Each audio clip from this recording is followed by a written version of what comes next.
퇴근길 차량이 가득 메운 서울 상암동. 저녁 7시를 알리는 시각의 MBC 본관 로비는 이례적인 긴장감으로 뒤덮여 있었다. 보도국 기자들이 분주히 원고를 확인하는 사이 뉴스 스튜디오 한쪽에는 낯익은 얼굴이 아닌 무대용 마이크를 손에 쥔 한 남자가 서 있었다. 그는 조명 아래에서도 눈빛이 흔들리지 않았고 마치 오래전부터 이 자리를 기다려온 사람처럼 호흡을 고르고 있었다. 김용빈. 트로트계에서 이미 수많은 무대를 밟아왔지만 오늘 그의 무대는 콘서트장이 아닌 생방송 뉴스였다.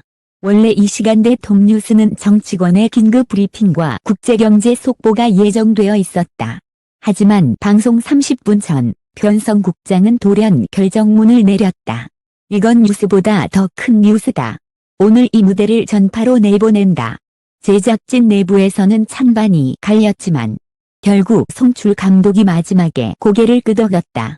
김용빈의 노래는 그렇게 뉴스의 한복판으로 들어오게 됐다. 생방송은 평소처럼 앵커의 차분한 인사로 시작됐다. 하지만 첫 곡지가 끝난 직후 화면이 갑자기 어두워졌다가 서서히 피아노 선율이 스튜디오를 가득 채웠다. 예상치 못한 음악의 등장에 스태프들의 속놀림이 잠시 멈췄다. 카메라는 천천히 무대 중앙에 선 김용빈을 비췄다. 그는 마이크를 두 손으로 감싸 쥔 채 소절을 낮게 읊조렸다. 목소리는 깊고 잔잔했지만 그 안에는 설명할 수 없는 무게가 실려 있었다. 노래는 절정으로 향하고 있었고 곡의 흐름 속에 한 줄의 가사가 다가왔다. 아버지께 단 5글자. 그 순간 스튜디오 안의 공기가 바뀌었다. 프롬프터를 넘기던 조작자의 손이 멈췄고 조명 감독의 눈가가 붉어졌다. 심지어 메인 앵커마저 숨을 고르듯 눈을 감았다가 화면 속 인물을 뚫어지게 바라봤다. 이 짧은 단어는 방송국이라는 철저히 시간에 맞춰 움직이는 공간의 모든 시계를 멈춰버렸다. 곡이 계속되는 동안 앵커 한서진은 대본 위에 떨어지는 눈물을 손끝으로 훔쳤다. 예정보다 길어진 노래를 자르지 않고 그대로 송출한 것은 송출 감독의 결단이었다. 스튜디오의 대형 모니터 앞에 모여있던 보도국 기자들도 말없이 화면을 지켜봤다. 김용빈의 목소리는 전파를 타고 전국 방방곡곡으로 흘러들었다. 그 시각 부산의 한 분식집 주인은 TV 볼륨을 높였고 광주의 한 고등학생은 문제집을 덮고 휴대폰 녹화 버튼을 눌렀다. 강원도의 한 시골 마을 경로당에서는 할머니들이 손을 모으고 노래를 따라 불렀다. 댓글 창에는 제발 이 노래 제목 좀 알려주세요 라는 글이 폭주했다.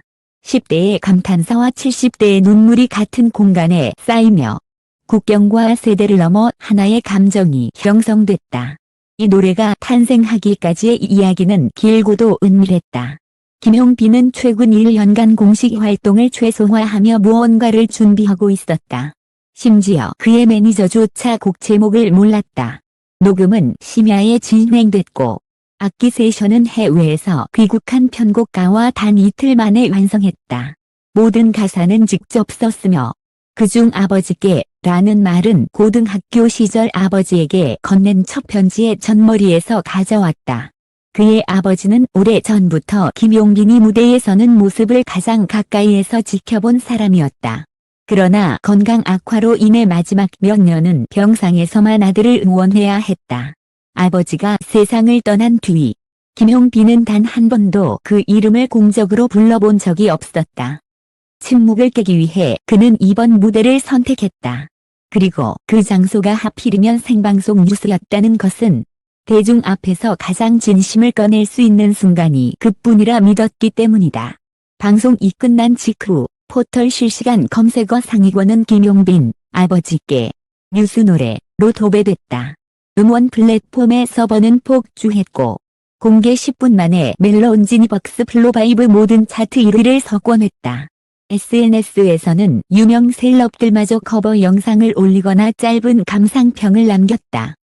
인디밴드 보컬은 이건 장르가 아니라 편지다 라고 썼고 한 시인은 5글자가 나라를 울렸다 는 문장을 남겼다.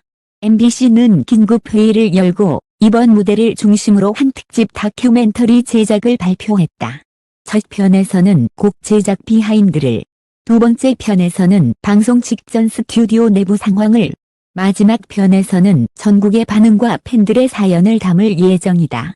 일본 NHK, 베트남 BTV, 북 PBS까지도 방송 권리를 문의하며 뜨거운 관심을 보였다. 그러나 정작 김용빈 본인은 모든 인터뷰 요청을 거절했다. 대신 개인 SNS에 단 한 줄만 남겼다. 아버지께 드린 제 노래, 들어주셔서 감사합니다.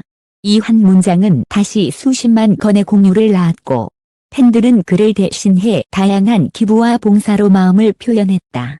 지방 소도시의 작은 피아노 학원에서는 아버지께 라는 이름의 무료 음악 수업이 열렸고, 어떤 팬은 고향마을 경로당에 전자 피아노를 기부했다. 이 노래의 힘은 단순한 인기와는 달랐다. 음악평론가들은 트로트의 전성기를 넘어 대중음악의 서사를 다시 쓴 사건이라고 평가했다.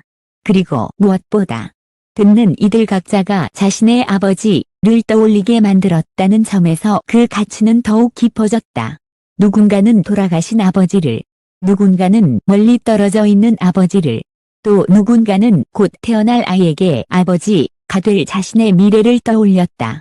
며칠 뒤 서울 시내의 한 대형 공연장 대기실, 조명이 꺼진 공간 한가운데 김용빈이 홀로 앉아 있었다. 그의 손에는 아버지가 생전에 쓰던 낡은 작업모가 놓여 있었다. 그는 그것을 조심스럽게 머리에 쓰고 기타를 품에 안았다. 낮고 부드러운 음이 울림통을 타고 번졌다. 아무도 없는 공간에서 그는 아주 작은 목소리로 속삭였다. 아버지, 오늘도 들으셨죠? 대답 대신 잔잔한 현소리가 퍼졌다. 그 울림은 마치 먼 곳에서 전해지는 숨결 같았다. 우리는 안다. 노래가 끝나도 이야기는 계속된다는 것을. 아버지께 라는 5글자 속에 담긴 사랑과 약속은 세월이 흘러도 녹슬지 않을 것이다. 그리고 그날 뉴스 스튜디오에서 시작된 작은 떨림은 여전히 이 나라 곳곳의 마음속에서 잔잔히 파문을 그리고 있다.